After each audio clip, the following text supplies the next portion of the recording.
அஸ்ஸலாமு அலைக்கும் வரஹ்மத்துல்லாஹி வபரகாத்துஹு. அன்பார்ந்த அனைத்து உறவுகளுக்கும் இனிய காலை வணக்கம். உங்கள் மீது சாந்தியும் சமாதானமும் உண்டாகட்டும். இன்றைய காலை பொழுது உங்கள் அனைவருக்கும் இனிய பொழுதாக அமைய எல்லாம் வல்ல இறைவனை பிரார்த்தித்தவனாக இன்றைக்கும் கோயத்துடைய பல முக்கியமான செய்திகளை பற்றி தான் பார்க்க போகிறோம். வீடியோவை கடைசி வரைக்கும் பாருங்க. தெரியாத நண்பர்களுக்கும் மறக்காம ஷேர் பண்ணுங்க. வீடியோ பிடிச்சிருந்தா ஒரு லைக் பண்ணுங்க, சப்ஸ்கிரைப் பண்ணுங்க, தொடர்ந்தும் சப்போர்ட் பண்ணுங்க. குவைத்துடைய டினார் மதிப்பு மூலதான் பார்த்தரலாம். இலங்கைக்கான ரூபாயில் ஒரு தினாரின் மதிப்பு 964 ரூபாய் 41 சதமாக உள்ளது. இந்தியாவின் ரூபாயில் ஒரு தினாரின் மதிப்பு 274 ரூபாய் 10 சதமாக உள்ளது. இது அல்முசைன் எக்ஸ்சேஞ்சுடைய அப்ளிகேஷன் ஆன்லைன் ரேட் ஆகும். கூகுள் ரேட்டை பார்த்தலாம். இலங்கைக்கான ரூபாயில் ஒரு தினாரின் மதிப்பு 970 ரூபாய் 38 சதமாக உள்ளது. இந்தியாவின் ரூபாயில் ஒரு தினாரின் மதிப்பு 276 ரூபாய் 42 சதமாக உள்ளது. அமான் எக்ஸ்சேஞ்ச் ரேட்டை பார்த்தலாம். இலங்கைக்கான ரூபாயில் ஒரு தினாரின் மதிப்பு 971 ரூபாயாக உள்ளது. இந்தியாவின் ரூபாயில் ஒரு தினாரின் மதிப்பு 274 ரூபாய் 5 சதமாக உள்ளது. சஜில் எக்ஸ்சேஞ்ச் ரேட்டை பார்த்தலாம். இலங்கைக்கான ரூபாயில் ஒரு தினாரின் மதிப்பு 973 ரூபாயாக உள்ளது. இந்தியாவின் ரூபாயில் ஒரு தினாரின் மதிப்பு 274 ரூபாய் 40 சதமாக உள்ளது. சஜில் எக்ஸ்சேஞ்ச் பற்றிய மேலதிக தகவல்களை தெரிந்து கொள்ள 97 23 54 61 என்ற வாட்ஸ்அப் இலக்கமூடாக தொடர்பு கொள்ளுங்க. தினந்தோறும் ரேட்டையும் பெற்றுக்கொள்ளுங்க. மேலதிக தகவல்களையும் தெரிந்து கொள்ளுங்க. இலங்கைக்கான ரூபாயில் ஒரு தினாரின் மதிப்பு 972 ரூபாயாக உள்ளது. இந்தியாவின் ரூபாயில் ஒரு தினாரின் மதிப்பு 274 ரூபாய் 25 சதமாக உள்ளது. இது ARY எக்ஸ்சேஞ்சுடைய அப்ளிகேஷன் ஆன்லைன் ரேட் ஆகும். KBE எக்ஸ்சேஞ்ச் இலங்கைக்கு 971 ரூபாய் 45 சதம் வழங்கியிருக்கிறாங்க. இந்தியாவுக்கு 273 ரூபாய் 90 சதம் வழங்கியிருக்கிறாங்க. குவைத்துடைய பல எக்ஸ்சேஞ்சுகள்லையுமே அக்கௌண்ட் நம்பரை மறைச்சிடுறாங்க. இதை பற்றியும் உங்களுக்கு தொடர்ந்துமே தெரியத்தாருது. நீங்கள் ஏதாவது ஒரு புதிய எக்ஸ்சேஞ்சுக்கு பழைய பற்றுச்சீட்டோட போகிறீங்களா இருந்தால் நிச்சயமாக அதில் அக்கௌண்ட் நம்பர் இருக்கா அப்படின்றத செக் பண்ணிக்கோங்க. அப்படி இல்லாத பட்சத்தில் எழுதிட்டு போனாலும் பிழை இல்லாத அக்கௌண்ட் நம்பர் எழுதிட்டு போங்க. ஏதாவது ஒரு நம்பர் பிழைத்தாலும் கூட உங்களுடைய பணம் நாட்டுக்கு போய் சேராது. அந்த பணத்தை திரும்ப பெறணுமா இருந்தாலும் ரொம்ப நாட்களாகும். மறுபடியும் கட்டணம் செலுத்த வரும். எக்ஸ்சேஞ்சுகளில் பணம் அனுப்பி முடித்ததும் மறக்காம பற்றுச்சீட்டை செக் பண்ணி பாருங்க. எல்லா டீடைல்ஸையும் நீங்கள் சரியாக கொடுத்திருந்தாலும் எக்ஸ்சேஞ்சில் வேலை பார்க்குறவங்க பல வர்றதுக்கும் வாய்ப்பு இருக்குது. யுனைடெட் கல்ஃப் எக்ஸ்சேஞ்ச் கார்பரேஷன் இந்தியாவுக்கு பணம் அனுப்ப 750 ஃபில்ஸும் இலங்கை பணம் அனுப்ப ஒரு தினாரும் கட்டணமாக ஆரம்பிடுறாங்க. அல்சாமில் எக்ஸ்சேஞ்ச் கார்பரேஷன் ஒரு தினார் மட்டுமே கட்டணமாக ஆரம்பிடுறாங்க. யூஜே எக்ஸ்சேஞ்ச் கார்பரேஷன் ஒரு தினார் மட்டுமே கட்டணமாக ஆரம்பிடுறாங்க. குவைட் ஏஷியன் இன்டர்நேஷனல் எக்ஸ்சேஞ்ச் 750 ஃபில்ஸ் மற்றும் ஒரு தினார் போன்ற கட்டணங்களும் ஆரம்பிடுறாங்க. குவைட்ல Al Nada, ARY, Aman exchange, UAE, Al Samil, Ansari exchange, Lulu exchange, Joyalukkas, KBE, UAE, Oman exchange, Bahrain exchange, BEC, world street exchange, Jazil exchange, Malik exchange, international exchange, Al Shafa exchange, Sulaimani Al Mukasam exchange, இது போன்ற இன்னும் பல எக்ஸ்சேஞ்சுகள் இருக்குது. ஒவ்வொரு எக்ஸ்சேஞ்சுகளையும் ஒவ்வொரு விதமான கட்டணங்கள் இருக்குது. அதுலேயும் குறிப்பாக ARY எக்ஸ்சேஞ்சை பொறுத்தவரையில் 900 ஃபில்ஸ் மட்டுமே தான் கட்டணமாக ஆரம்பிடுறாங்க. அதே மாதிரி ஜஹராவில் ARY எக்ஸ்சேஞ்சுக்கு பக்கத்தில் இருக்கக்கூடிய இப்போ புதிதாக திறந்திருக்கிற சுலைமானி அல் முகாசம் எக்ஸ்சேஞ்ச் வெறும் 750 ஃபில்ஸ் மட்டுமே தான் கட்டணமாக ஆரம்பிடுறாங்க. அவங்களுடைய ரேட்டும் ஓரளவுக்கு நல்ல ரேட்டாக தான் இருக்குது. அதே போல தான் ஜஜில் எக்ஸ்சேஞ்ச், மலிக் எக்ஸ்சேஞ்ச், அல்சாமில், யூஜே, அல் ஷஃபா இது போன்ற எக்ஸ்சேஞ்சுகளையும் ஒரு தினார் மட்டுமே தான் கட்டணமாக ஆரம்பிடுறாங்க. ஒவ்வொரு எக்ஸ்சேஞ்சுகளையும் ஒவ்வொரு விதமான ரேட்கள், ஒவ்வொரு விதமான கட்டணங்கள் இருக்குது. ஆனாலும் நீங்கள் கஷ்டப்பட்டு சம்பாதிக்கிற உங்களுடைய பணத்தை நல்ல எக்ஸ்சேஞ்சுகள் மூலம் அனுப்புங்க. எங்கே ரேட் அதிகமாக கொடுக்குறாங்கன்றதை மறக்காம கமெண்ட்ல மென்ஷன் பண்ணுங்க. குவைத்துடைய தங்க விலையை பார்த்துடலாம். 1 கிராம் 18 கேரட் தங்கத்தின் விலை 24 தினார் 542 ஃபில்ஸ். 1 கிராம் 21 கேரட் தங்கத்தின் விலை 28 தினார் 632 ஃபில்ஸ். 1 கிராம் 22 கேரட் தங்கத்தின் விலை 30 தினார் 6 ஃபில்ஸ். 1 கிராம் 24 கேரட் தூய தங்கத்தின் விலை 32 தினார் 722 ஃபில்ஸ். தங்க விலை மறுபடியும் அரை தினாரால குறைஞ்சிருக்குது. தங்கம் வாங்கக்கூடியவங்க இந்த நாட்களில் விலை கொடுத்து வாங்க. அதே மாதிரி பழைய தங்கங்களை நீங்கள் விற்கிறதா இருந்தாலும் சரி, இல்லை புதிதாக மாற்றுறதா இருந்தாலும் சரி, இதுவும் சரியான நேரம் தான். இதோ லெட்ஸ் பிகினிங் ஆரம்பம். குவைத்துடைய உள்துறை அமைச்சரை 14 வருடத்துக்கு சிறை தண்டனை. போதைப் பொருள் வியாபாரி அதிரடியாக கைது. அதே போல 440 பேர் சுற்றி வளைப்பில் இந்த வாரத்துக்குள் கைது செய்யப்பட்டிருக்கிறாங்க. நாடு கடத்தப்பட உள்ளனர். அறைக்குள் நுழையும் சவுதி அதிகாரிகள் கட்டிலுக்கு அடியில் ஒளிந்திருந்தவரை கூட தட்டி தூக்குகின்றார்கள்.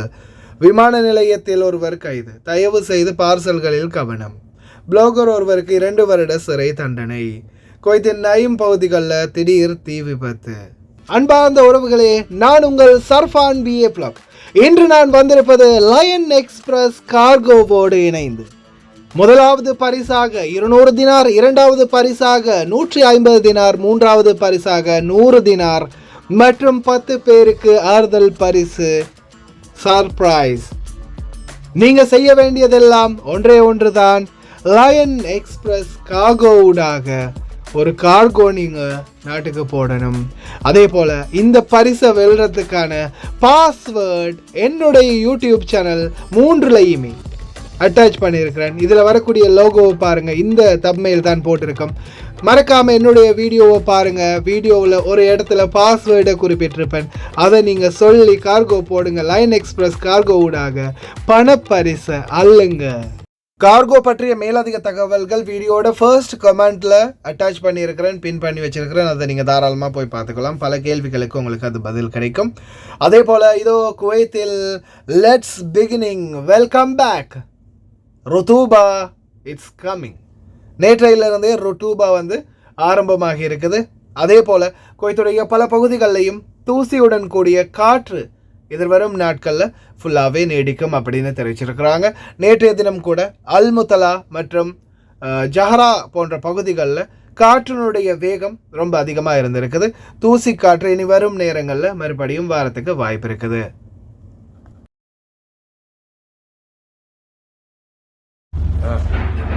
شوف شوف شوف شوف شوف شوف الهواء طارق.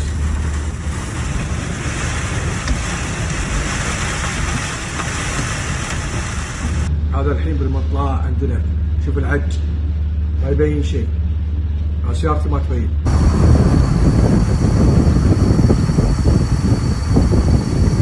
சம்சாரம் இல்லாத வாழ்க்கையா இருந்தாலும் வாழ்ந்துட்டு போயிடலான்னு நினைச்சாலும் மின்சாரம் இல்லாமல் வாழ முடியுமா? முடியாது இல்லையா? குவைத்துடைய சூழல் அப்படிதான் இருக்குது. எதிர்வரும் காலங்களில் வெப்பநிலை அதிகரிக்கும் போது மின்சார தட்டுப்பாடு இன்னும் அதிகரிக்க வாய்ப்பு இருக்குது. மின்வெட்டு ஒரு நாளைக்கு 12 மணித்தியாலங்கள் கூட நீடிக்கலாம் அப்படின்னு சொல்கிறாங்க மின் வாரியம். அதால் தயவு செய்து ஒவ்வொரு நாளும் உங்களுடைய ரொட்டைன் வேலைகளில் மின்சாரத்தை எந்த அளவுக்கு சேமிக்க முடியுமோ அந்த அளவுக்கு சேமிக்க பாருங்கள். லைட்டுகள், ஃபேன்கள் எதையுமே தேவையில்லாமல் ஆன் பண்ணி வைக்காதீங்க. முன்னாள் உள்துறை அமைச்சர் ஷேக் தலால் ஹாலித் அஹ்மத் அல் சபா நிறைய பேருக்கு தெரிஞ்சிருக்கும். பல சட்டத்திட்டங்கள், பல கைதுகள் காணோனா பொது மன்னிப்பா கிடையவே கிடையாது, பிடிச்சி ஜெயிலில் போடுங்க அப்படின்ற மாதிரி பல கடுமையான சட்டங்களை கொண்டு வந்தார் வெளிநாட்டவர்களுக்கு எதிராக. ஆனால் கடைசியில் இன்னைக்கு அவருக்கே 14 வருடம் சிறை தண்டனை உள்துறை அமைச்சகத்தில் செய்த ஊழலுக்காக. அடுத்ததாக ஒரு புளோகர் ஒருவர் கைது செய்யப்பட்டு சிறையில் அடைக்கப்பட்டிருக்கிறாரு. குவைத்தினுடைய சட்ட திட்டங்களை மக்களுக்கு தெரியப்படுத்தலாம். இப்போ என்னை பொறுத்தவரையிலையும் சட்ட திட்டங்கள் என்னென்ன இருக்குன்றதை தெரியப்படுத்தலாம். ஆனால் அதை நாம் அவமதிக்க முடியாது. அப்படி அவமதித்த குற்றங்களுக்காக பலருமே இன்றைக்கும் சோஷியல் மீடியாவில் ஜெயிலுக்கு போயிட்டே தான் இருக்கிறாங்க. ரொம்ப கவனம். வெளிநாட்டவர் ஒருவர் கைது செய்யப்பட்டிருக்கிறாரு போதைப் பொருளோட விமான நிலையத்தில். இப்போ ரீசெண்டாக ஒரு நபர் சிறையில் அடைக்கப்பட்டிருக்கிறாரு. அவரை பற்றின பர்சனல் டீட்டெயில்ஸ் கொஞ்சம் இன்ஃபார்ம் பண்ணியிருந்தாங்க. அவருடைய நண்பர் ஒருவர் கொடுத்த பார்சலில், ஏதோ ஒரு பார்சலில் தடை செய்யப்பட்ட ஒரு பொருள் குவைத்துக்குள்ளே கொண்டு வந்ததால் தான் கைது செய்யப்பட்டிருக்கிறாரு. மருந்து பொருட்களாக இருக்கலாம், உணவுப் பொருட்களாக இருக்கலாம். இந்த நாட்டுடைய சட்ட திட்டங்களுக்கு அமைவானதாக இருக்க வேண்டும். விமான நிலையங்களில் யாராவது பொருட்கள் தந்தாலும் தயவு செய்து செக் பண்ணாமல் எடுக்காதீங்க. அதே போல் இதோ சவுதி அரேபியாவிலும் அதிரடியான சோதனை. கட்டில் கடியில் ஒளிஞ்சிருந்தவரை எப்படி தட்டி தூக்குறாங்கன்னு பாருங்க.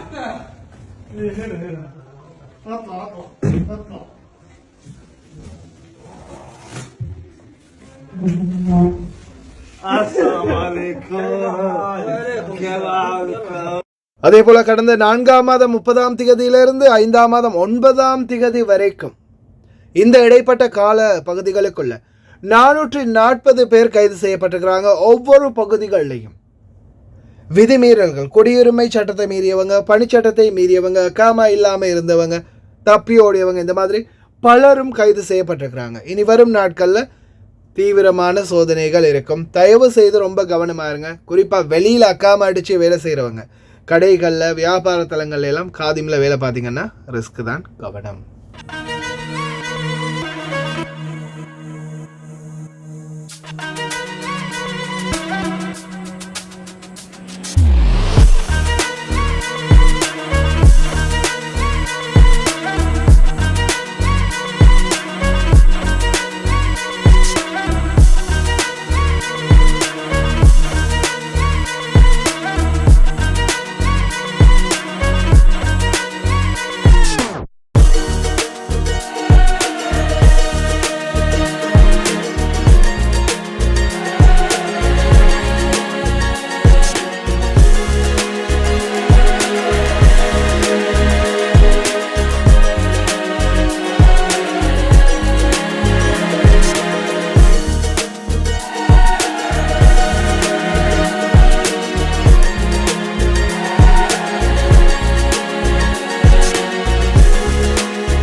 மதுபான போட்டல்கள், அதே போல் 5 கிலோகிராம் போதைப்பொருள் பவுடர், இது மாதிரியான பல போதைப் பொருட்களுடன் போதைப்பொருள் வியாபாரி ஒருத்தர் கைது செய்யப்பட்டிருக்கிறாரு.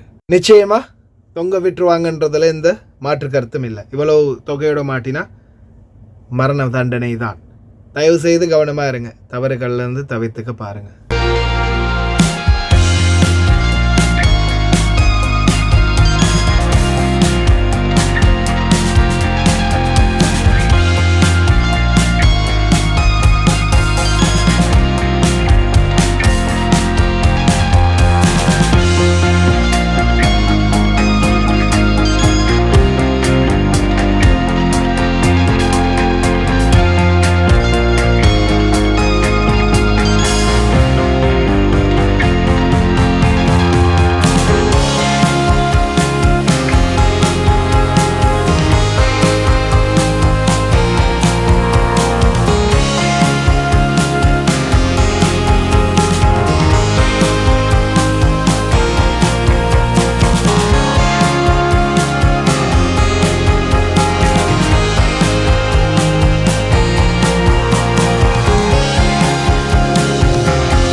அல்நாயும் பகுதிகளில் ஸ்கிராப் யார்டில் திடீர் தீ விபத்து. தீயணைப்புத்துறை கிட்டத்தட்ட 3க்கும் அதிகமான தீயணைப்பு குழு விரைந்து வந்து கிட்டத்தட்ட குறைஞ்சது 6 மணி நேரமாக போராடி தீய கட்டுப்பாட்டுக்குள்ளே கொண்டு வந்திருக்கிறாங்க. பொதுவெளிகளில் சிகரெட் பிடிக்கிறவங்க தயவு செய்து சிகரெட்டுகளை அணைச்சிட்டு வீசுங்க. அதே மாதிரி தீயணைப்புக்கான பாதுகாப்பு உபகரணங்களை சரியாக பயன்படுத்துங்க. எல்லா இடங்கள்லையும் இருக்கக்கூடியவங்க. சொல்லி முடிஞ்சது. வெளிநாட்டில் உள்ள அனைத்து வணிக இணைப்பு அலுவலகங்களையும் ரத்து செய்தது குவைத்துடைய வர்த்தக மற்றும் தொழில்துறை அமைச்சகம். அமைச்சரின் புதிய முடிவு. அனைவரும் உடனடியாக 45 நாட்களுக்குள் நாடு திரும்ப வேண்டும் என்று அமைச்சரவை விடுத்துள்ளது அறிக்கை. அதே போல தோஹா கடற்பரப்பில் வாகனம் ஒன்று மிதந்து வரும் காட்சி ஒன்று படம் பிடிக்கப்பட்டுள்ளது. யார் வெத்த பிள்ளையோ நம்ம அது யாருடைய வாகனமோ தெரியல. திருடிட்டு திருடனுங்க தூக்கி கடலில் விட்டானுங்களான்னு தெரியல. والله جيب انا كل ما اطلع بحر يصير شيء. اي والله وسامي خاف في احد داخل. ها؟ صف يمه يمه يمه يمه يمه. روح يمه روح يمه. اوبا. خاف في احد داخل. ها؟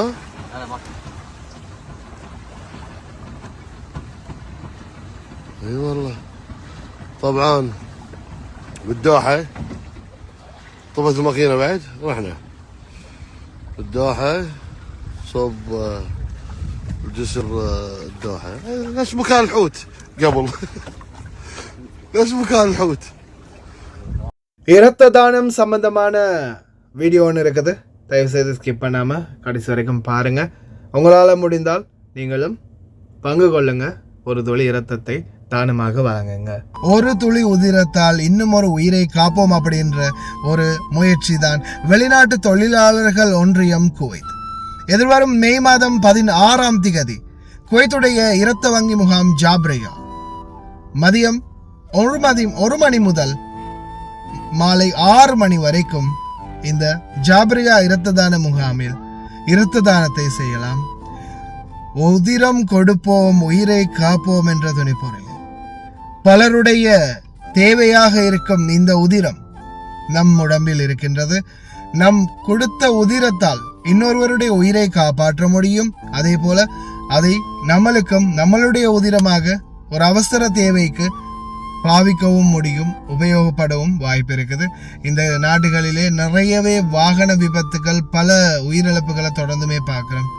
சில நேரங்களில் யாருக்காவது ஒருத்தருக்கு உதிரம் தேவைப்படும் போது இல்லாது போனால் நிச்சயமாக அது நாம் உதிரத்தோடு இருக்கும் நமக்கும் சேர்த்து அது ஒரு மிகப்பெரிய ஒரு கவலை. அதால் முடிந்த வரைக்கும் உங்களால் முடிந்தவங்க நிச்சயமா பங்கேற்க முயற்சி பண்ணுங்க. ஜாப்ரியா இரத்த வங்கி முகாமில் மதியம் 1 மணிலிருந்து மாலை 6 மணி வரைக்கும் எதிர்வரும் 16 மே மாதம் வெள்ளிக்கிழமை உங்கள் அனைவருடையும் அன்போடு ஆதரவோடும் எதிர்பார்க்கின்றோம். இன்ஷா அல்லாஹ். அஸ்ஸலாமு அலைக்கும். வணக்கம்.